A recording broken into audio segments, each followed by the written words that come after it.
A esta hora de la tarde, importantes periodísticamente hablando, más allá de toda la agenda que hemos planteado en esta primera media hora de arranque inicial intensa con el fragor de la información y de los temas del día. El primero de ellos tiene que ver efectivamente con lo que está sucediendo en buena parte del debate económico y político en la Argentina, con la economía en rojo, el ojo puesto en la justicia. Porque en el oficialismo hay más de esto que de lo otro, pese a los esfuerzos de algún sector por tratar de buscar una agenda económica. Primero, ya volvió Guzmán, tuvo la cumbre con Georgieva el día viernes. Guzmán dice que cumplió con las metas de la primera revisión. Ahora hay que esperar, esa revisión será en el mes de mayo. El propio Guzmán dice que va a trabajar en la idea de un proyecto de presupuesto que se ha aprobado por el Congreso en virtud de las nuevas metas presupuestarias para lo que resta del año. El mismo Guzmán dice que se va a adentrar en la idea del impuesto a la renta extraordinaria, entre comillas, o la renta inesperada, como quieran llamarlo, que aparentemente sería una prolongación del impuesto a las ganancias para compañías, unas 1.000, 2.000, no se saben cuántas, que hayan ganado poco más de 1.000 millones de pesos, tal vez el último año.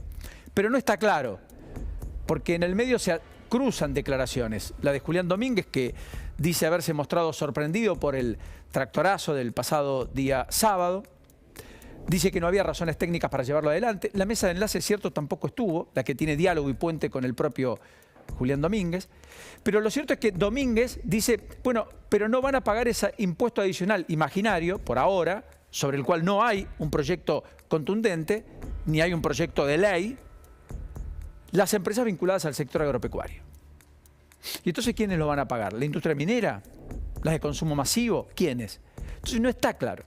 Con lo cual, Guzmán tiene una tarea, amén de tratar de dar certidumbre en la hoja de ruta del mediano plazo de la Argentina. Porque mientras Guzmán intenta vender cierta ortodoxia, todo el kirchnerismo lo que vende es la heterodoxia más explícita.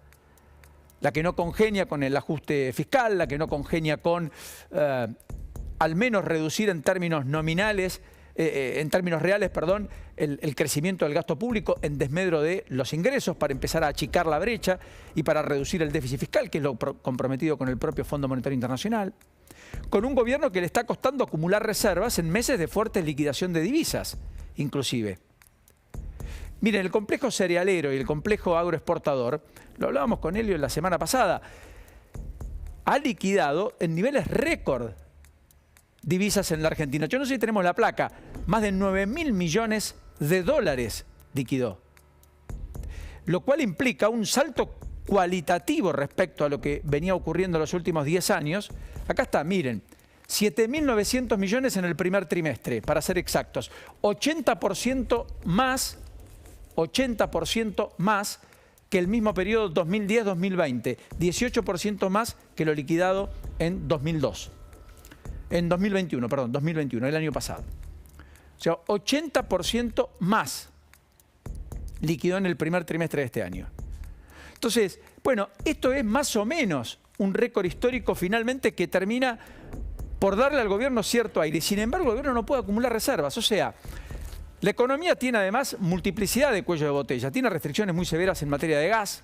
De hecho, la cumbre con la Unión Industrial Argentina hay una preocupación al respecto. Resta dilucidar cómo se va a terminar resolviendo.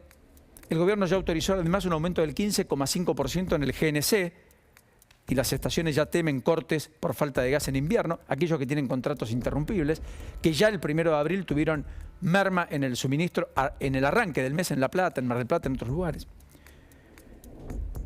Lo cierto es que además vamos camino a una situación en donde en el invierno se supone que el cuello de botella no va a ser resuelto fácilmente, con la presión que además le imprimen las paritarias a las discusiones cada vez más altisonantes con distintos gremios en la Argentina. Esta semana tenemos, mañana y pasado, la amenaza del paro de la UTA en el interior del país, que amenaza con dejar sin transporte de colectivo urbano de pasajeros a buena parte de la Argentina por 48 horas. El jueves el paro bancario. Tenemos la amenaza velada de los trabajadores de la sanidad de que si no hay acuerdo van a una medida de fuerza. La alimentación está pensando en lo mismo. Hay conciliación obligatoria con los trabajadores de los puertos desde el jueves pasado, pero es probable que tengamos algún conflicto la semana próxima si es que no hay un aumento importante y considerable y por arriba del 60, como están pidiendo en la mayoría de los casos los distintos gremios, incluido camioneros, que está pidiendo arriba del 60 para lo que viene, después de haber logrado un bonos extraordinarios y también un reacomodamiento de la paritaria zanjada. Así que con esa economía en rojo, hoy la bolsa está perdiendo terreno y las acciones en la Argentina en el exterior caen más del 7%, el riesgo país otra vez arriba de 1.800 puntos básicos y el dólar en 205 en el mercado paralelo y 210 el contado con liquidación, dólar MEP, etcétera, etcétera, y con una devaluación del dólar oficial importante, con un corrimiento creciente de un dólar oficial que va a impactar de lleno en el costo de los productos importados y por lo tanto en costo de producción en la Argentina y probablemente en precios. El gobierno está concentrado en la justicia. Quiere la modificación de la Corte, habla del Consejo de la Magistratura y hasta va, cuando discuten puertas adentro y no pueden encontrar una síntesis, un sector del oficialismo a la propia justicia para invalidar decisiones del propio sector, como recién contábamos, del oficialismo. Es decir, la decisión de Massa de nombrar a Reyes es cuestionada por el presidente del bloque del Frente de Todos, el propio Martínez. O sea que la verdad es que hay como una especie de descalce. Cristina se queja por las tapas de Clarín, 5 tapas con el nombre propio de Cristina en tapa de las últimas 7, que independientemente de los excesos que puedan existir, es una agenda vieja que atrasa. Efectivamente tiene en la impronta de la propia vicepresidenta más del pasado que del futuro. Más allá de que empieza el operativo Clamor y hablan mucho de Cristina 2023, etcétera, etcétera. Pero las preocupaciones de un sector del oficialismo parecen centradas en los propios problemas, no en los problemas de la inmensa mayoría.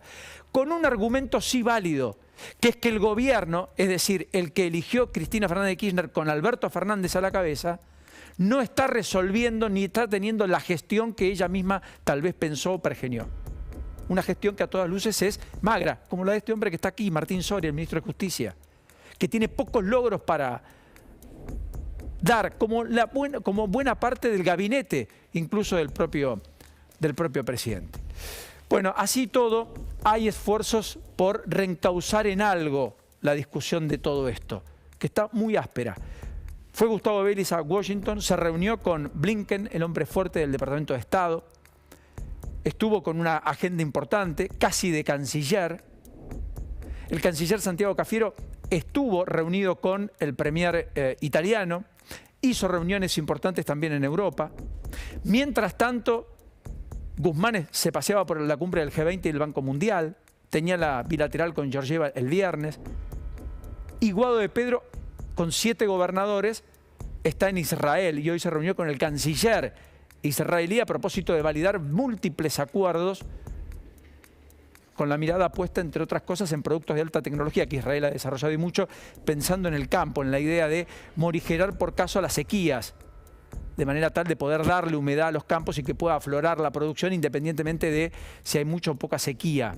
Ese fenómeno climático con el que estamos acostumbrados a convivir en los últimos años y que generó una enorme y cuantiosa pérdida en el sector agropecuario en 2018. Dicho esto, y esta discusión de planos, más breve otros 2 aspectos. Uno en términos políticos, porque el radicalismo emergió el fin de semana muy fuerte con planteo ya de discusión de la hegemonía del PRO dentro de la coalición de Juntos por el Cambio, que estaban en ciernes pero que nunca fueron tan explícitos como el fin de semana. Miren, 3 definiciones. Gerardo Morales, no es que el pueblo se equivocó cuando nos votó en contra en 2019, sino que hicimos mal las cosas. Parece un tiro por elevación a Macri, pero también a la conformación de ese Cambiemos, que tenía un liderazgo claro y una coalición que fue pensada en términos electorales, que terminó decantando en una coalición legislativa, pero no de gobierno, y que no quiere repetir.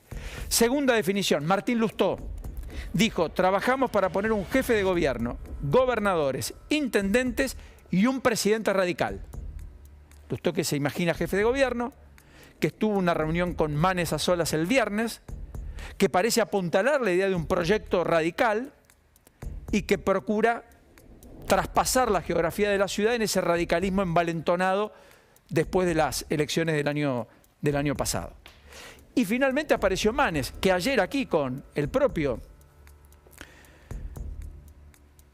En la propia pantalla de La Nación con el querido José del Río por la noche, a última hora, dijo la famosa frase que el próximo presidente tiene que unir a los argentinos, que es lo que no lograron los dos anteriores, Mauricio y Cristina, ni tampoco el actual, por Alberto.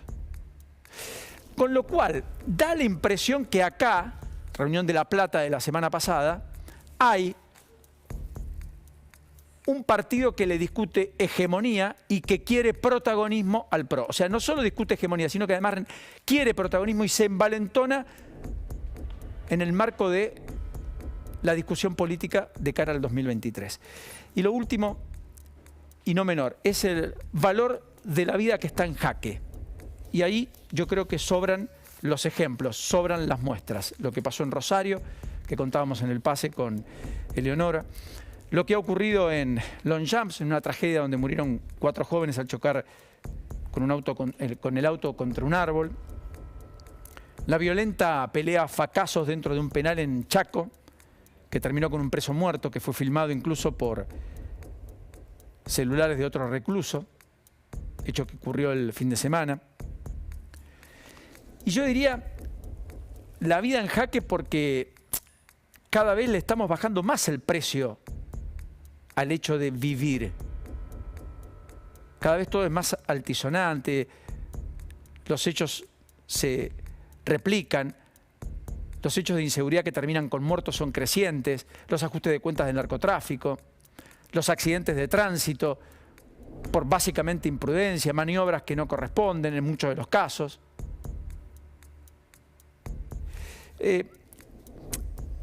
Y si ustedes quieren, el desprecio mayor a la vida tal vez lo dio el papá del adolescente prófugo, que aún está prófugo. Se supone que en Uruguay él reconoció que así sería, aunque dice que no habla, por golpear al playero Arturo López. ¿Se acuerdan? Allí en Montserrat, en una playa de estacionamiento. Un golpe que lo dejó en un estado que ojalá pueda ser reversible. Y ahí están las imágenes atrás de lo que sucedía allá por noviembre del año pasado, 26 de noviembre. Habló el papá, lo encontraron, del prófugo, del chico que hace eso, que golpea de esa manera, que deja en un estado inconsciente a este hombre que hoy todavía está internado y debatiéndose entre la vida y la muerte. Y está prófugo, por tanto, desde aquel tiempo. Dijo, no era un viejito buenito, era un reverendo hijo de... No se aguantaba ni un palmazo. Es un viejo de cartón. ¿Escucharon? El padre. Ahora se entiende por qué la madre lo fue a buscar para ocultarlo. Ahora se entiende cómo un contexto hace que el agresor esté prófugo. Y el sistema hace que los prófugos parecieran tener las de ganar. Porque así ocurrió con Cositorto, así sucedió con Samid, así ocurrió con Irimia, un ex juez, y así con tantos y múltiples casos que podríamos decir. Porque hay poco apego por la ley, porque no hay constitutivamente en el ser argentino una percepción de riesgo frente a la aplicación de la misma, pero al mismo tiempo hay una degradación del activo vida. Y todo eso junto compone en buena medida estas cosas que estamos viendo. Nos metemos de lleno en el resto de los temas. Todo tuyo, Elio. Bueno, muy bien. Y vamos a hablar de lo que dejó el tractorazo del día sábado. Como ustedes han visto, fue una masiva movilización en la Plaza